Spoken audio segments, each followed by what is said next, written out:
YouTube, and welcome to another episode of the Albino Rhino beer review. Today you have the Rhino, and I'm looking at the first beer that I just pulled out of my brew box company box. So this is the one out of the 5 I haven't had that were in that box of 8. Of the box of 8, there was 2 doubles, so there was 7 different beers in there, and there was one I hadn't had that I've already had, and then the other 2 missing to make it down to 5 are doubles of 2 I hadn't had. So this is the one out of the 5 I haven't had that I care to drink the least. Is that saying it's going to be a bad beer? No. It might actually be well made. However, it is a style I'm not always a big fan of, and that is this here from the guys at Junction in Toronto. This is Bohemian Pilsner. You can see that the label's actually like a ticket. It's still a play on train stuff. So this is 5% alcohol by volume. It is 38 IBU. Keep refrigerated, craft brewed in the Junction. Return to the brewery for refill or deposit. Okay.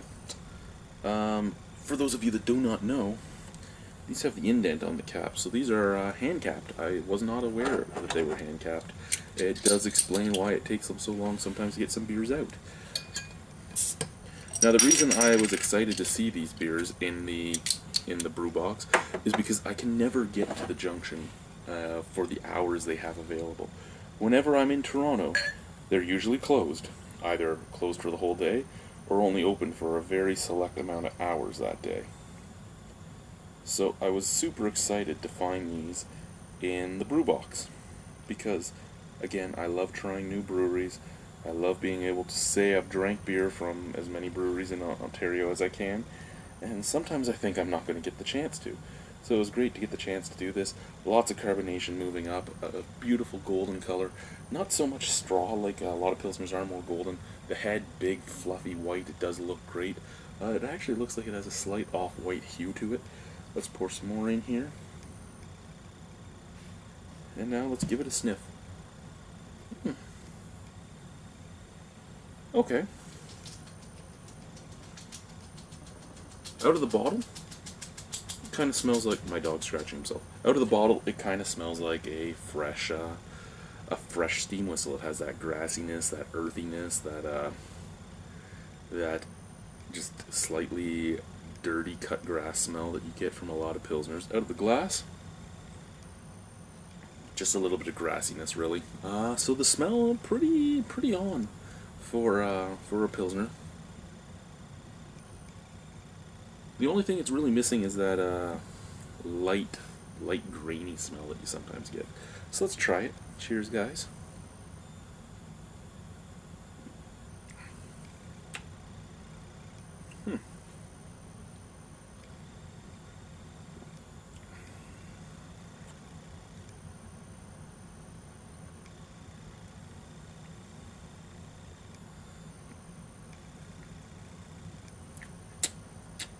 Visual appeal on it when you actually pour it a little hard is actually quite nice. That head has a nice look to it.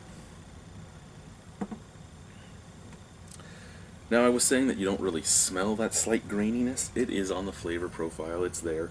It comes up very nicely up the front. Background, very dirty, very cut grassy, very vegetable. Well, not vegetable, very... wow. I don't even know what I was trying to say. I don't know what vegetation-like maybe is what I was trying... I don't know what I was trying to say. But the back, very dirty, very cut grassy, very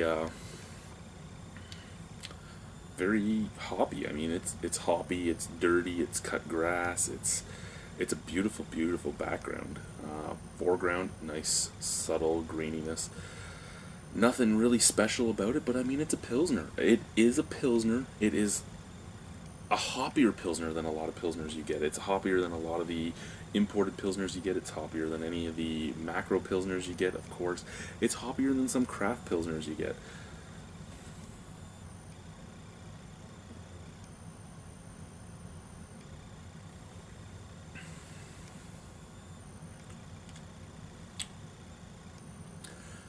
graininess does have a slight note I don't fully enjoy, and I can't fully put my hand on it. Here's where I'm going to say it. Nice graininess at the forefront, nice grainy sweetiness. Then there's something in it that I'm not 100% sure on, and then there's a finish that is almost better than any Pilsner I've had. The finish on this is just subtle, it's nice, it is bitter, but it's a refreshing bitterness. It sits on the top of your mouth and down your throat, not right at the back of your throat. It's a very nice finish. Better than a steam whistle finish, but I think I would put this behind steam whistle by a point or two, just because of that one taste that I can't put my finger on. Let's see if I can get it.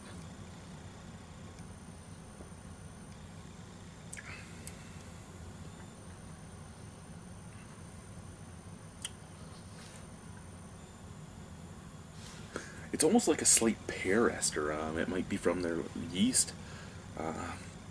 It's not.